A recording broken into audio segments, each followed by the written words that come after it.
Hey there, Aaron Wills again, bringing you another reaction video. I started this on Labor Day Monday, the second day of September in 2024 at 10:50 a.m. Along with welcoming you to my channel, allow me to thank you for watching. Please comment, like, and subscribe before sharing this video and turning the post notification bell on. Now let's go to YouTube and find something to react to. Shall we?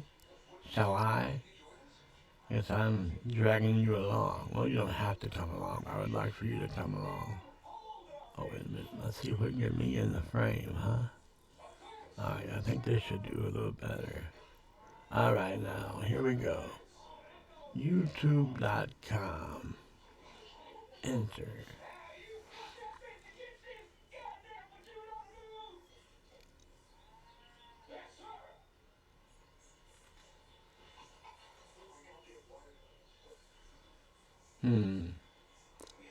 Supermarket Karens get humbled by cops. Alright.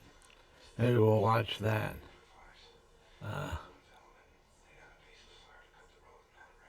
Alright, here's a video we haven't watched yet by Abbie. It says quick plus easy ways to add romantic chemistry. Okay, I need to do that. I'm writing a romantic thriller right now. So another romantic thriller, that's what my first book was. It's called The Bet by Aaron Wills, in case you want to check it out. In case you can find it anymore. I think Amazon took it down because it wasn't selling anything. Or Ingram Spark took it down from Amazon because it wasn't selling anything.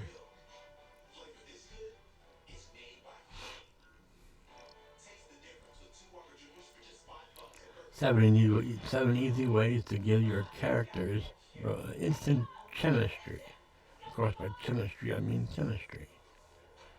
I was just trying to be funny. Here we go.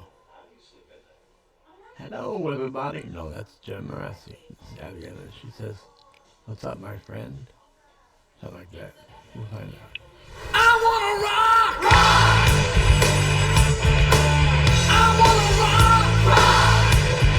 That's not what she said. What's up, my friend? Abbie here, and welcome back to Writer's Life Wednesdays, where we come together to help you make your story matter and make your author dreams come true. Today we are talking all about chemistry. More specifically, 7 quick and easy ways that you can instantly add chemistry to your romantic couple in your book and make your readers fall in love. And no, it is not just a I think I've fallen in love with her. She's so pretty. Her eyes are gorgeous. I'm an eye guy. I'm an eye guy and a stomach guy and a butt guy. I'm not afraid to admit any of it. I'm an eye guy and a tummy guy and a butt guy. I like a flat tummy, pretty eyes, and a bubble butt. A bubble, but wait.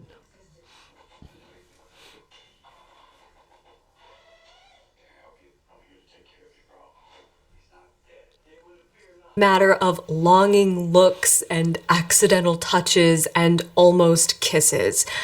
Chemistry is not just sexual tension. It is way more complex than that. Chemistry is that magic ingredient that makes us spellbound watching these two characters navigate the story together. It's that X factor that we can't explain, that special spicy spark that makes these two characters insanely shippable. And for anyone who doesn't know, shipping characters is not putting them in a box and dropping them in the post. It comes from relationship.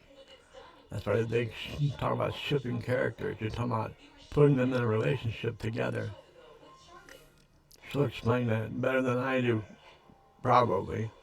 But in both the books I've written so far, in the first book, it was very easy to know who I was shipping right away. And in this book, it's pretty easy to know the 2 relationships I'm shipping right away.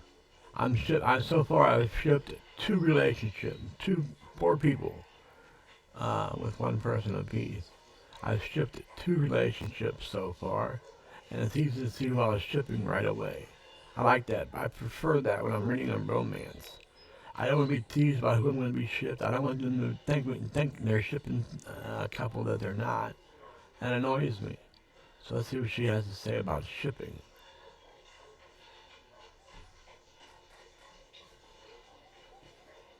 Is wanting them to be together so badly that your face hurts from smiling so much at their most basic interactions with each other. You don't even think about your own relationships in life anymore because you're too busy obsessing over how perfect these two are for each other. You find yourself scrolling through fan art of them.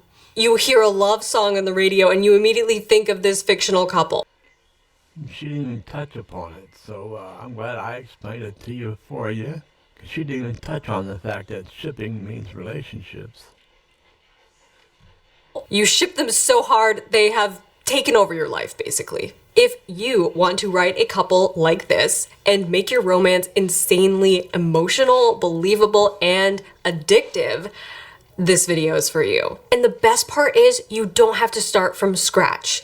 The tips that I'm going to share with you in this video are things that you can immediately start implementing no matter where you are in the story. You're going to be amazed by how much it amps up the chemistry and takes your romance to the next level. Grab a notebook and let's get started. Why does your story matter? Good question. What if I told you that there's a science behind every great story? I don't just teach you how to write. I teach you how to change the world with your story and make your author dreams come true. Number 1, forced proximity.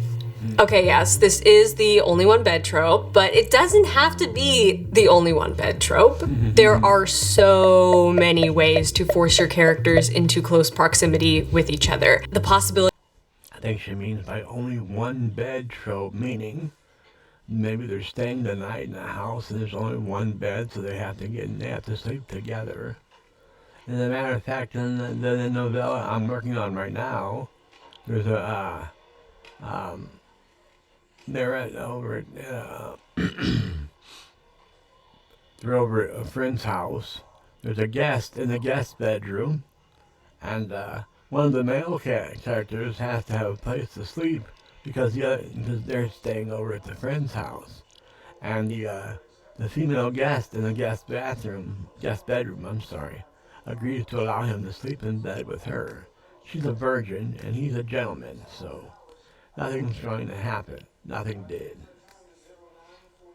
to ruin it. I mean, spoiler alert, nothing happens, but we know that they're not going to.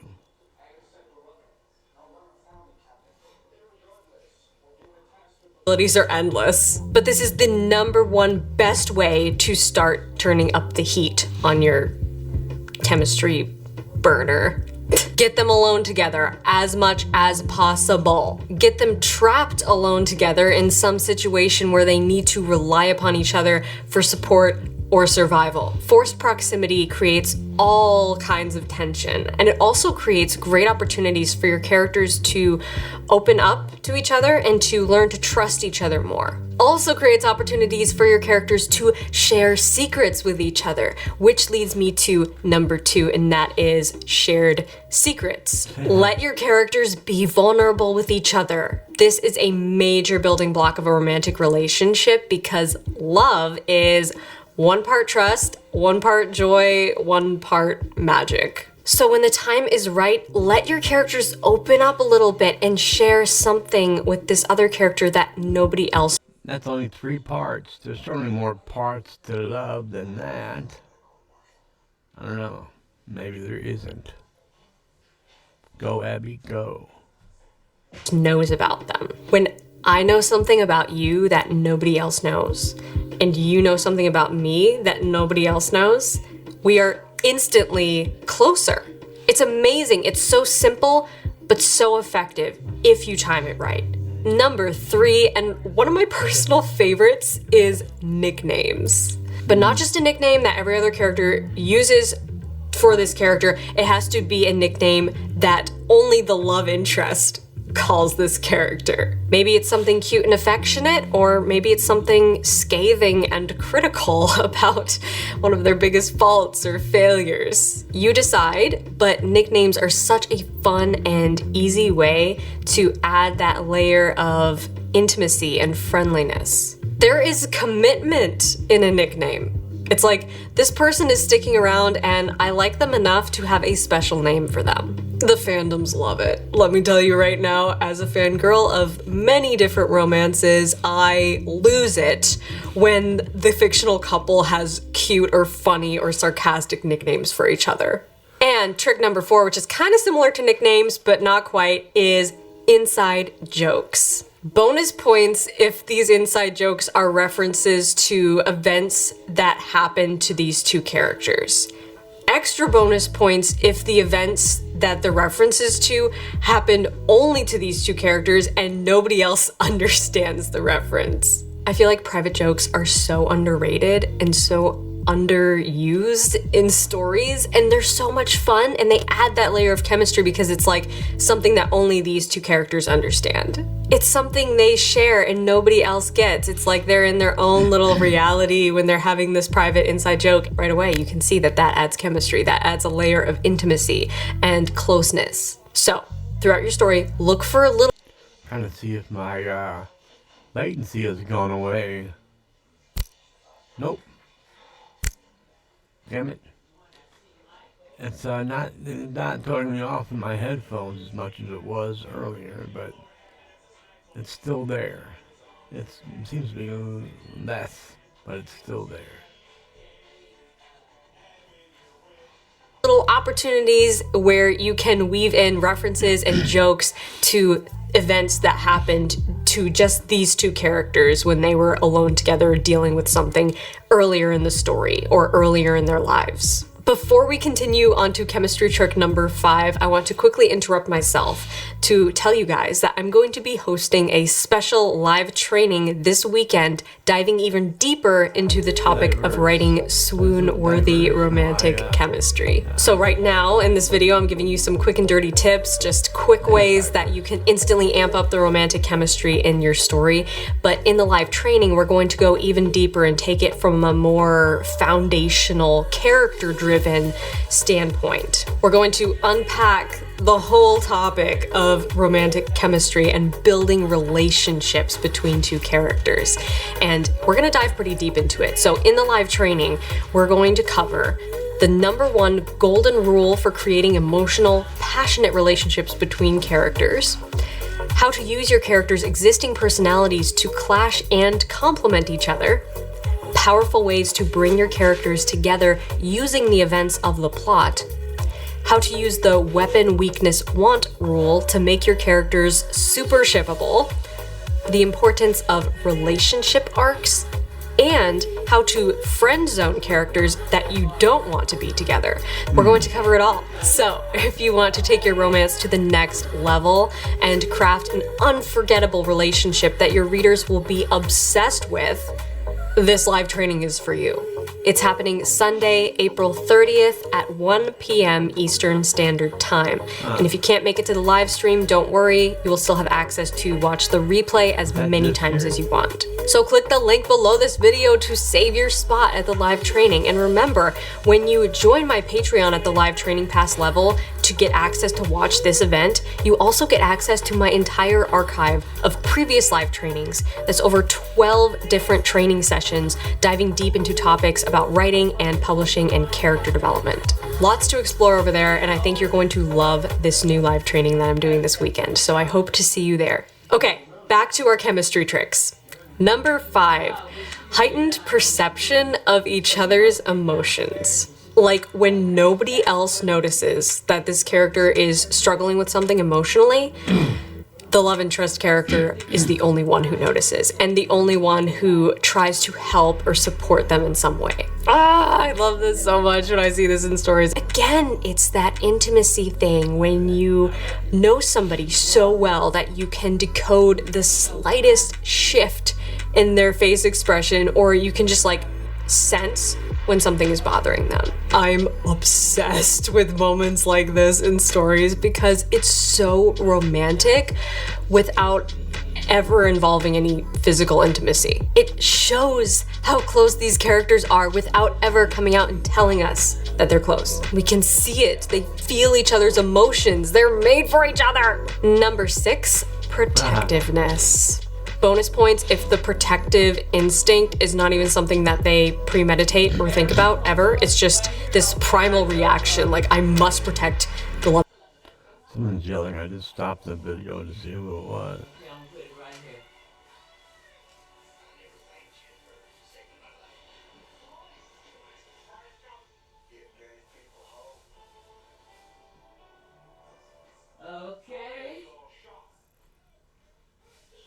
Let's hear the rest. She has two more tips to writing chemistry in shipped characters in romance novels.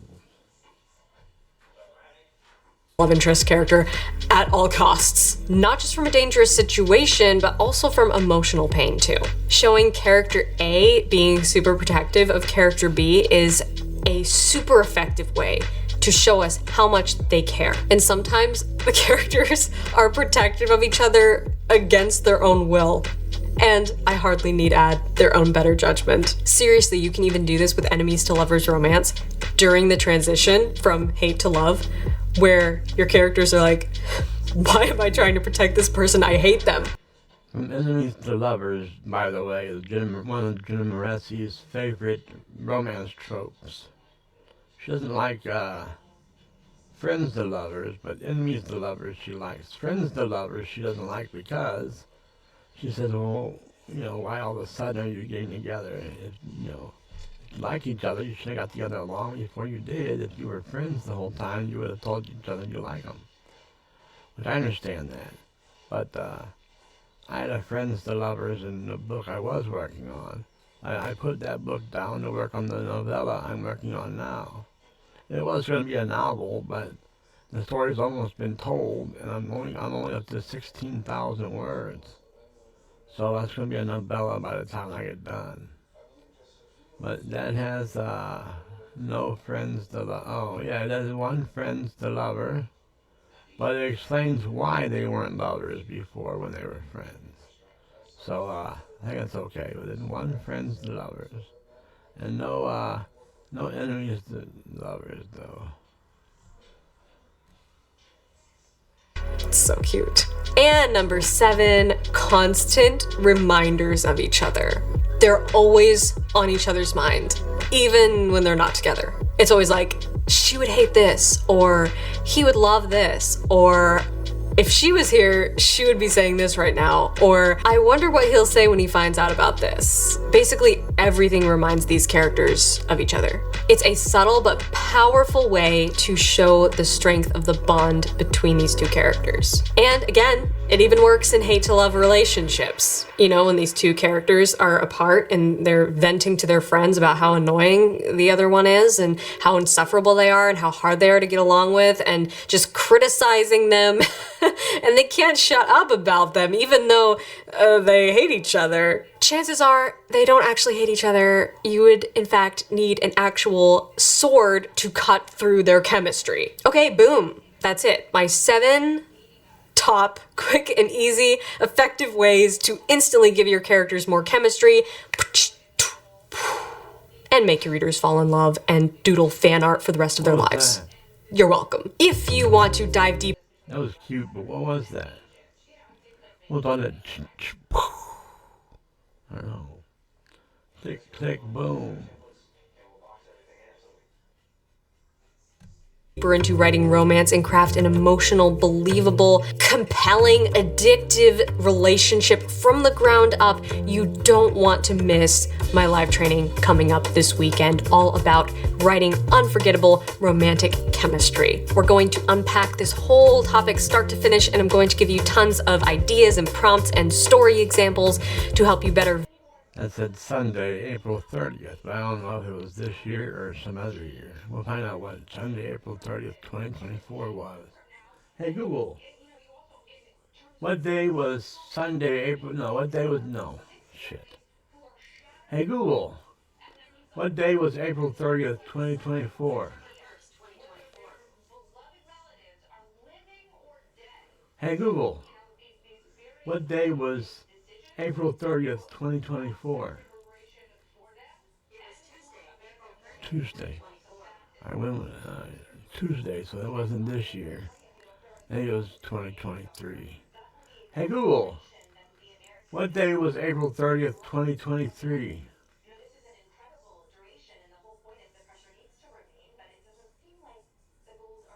Okay, Google, what day was April 30th, 2023?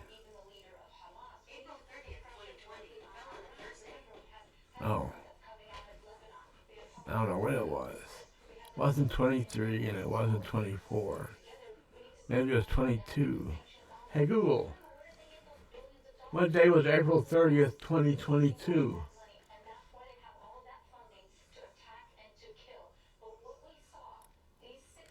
Hey Google, what day was April 30th, 2022? Saturday, so that wasn't 22 either. Maybe 21? Hey Google, what day was April 30th, 2021?